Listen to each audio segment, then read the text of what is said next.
China is vowing retaliation against the United States after an order to close its consulate in Houston.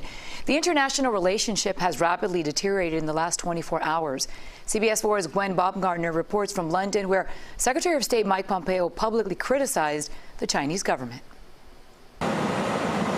Fire crews gathered outside the Chinese consulate in Houston after reports that documents were being burned within the compound. It happened after the U.S. gave the consulate 72 hours to evacuate. Secretary of State Mike Pompeo elaborated on the evacuation order during Wednesday's trip to Denmark. We are setting out clear expectations for how the Chinese Communist Party is going to behave. And when they don't, we're going to take actions that protect the American people, protect our security, our national security, and also protect our economy and jobs.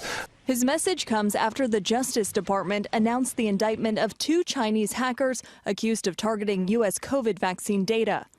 The Chinese government is calling Americans' recent actions unreasonable and are vowing to retaliate. We ask the U.S. to immediately stop slandering China on cybersecurity issues, this spokesperson demands. U.S.-China relations have been at the forefront of Secretary Pompeo's overseas visit. On Tuesday, he urged Britain to join in a broad alliance to hold China's government accountable.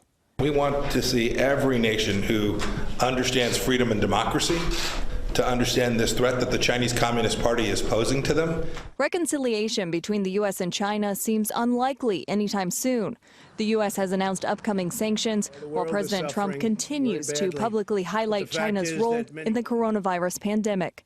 Gwen Baumgartner, CBS News, London.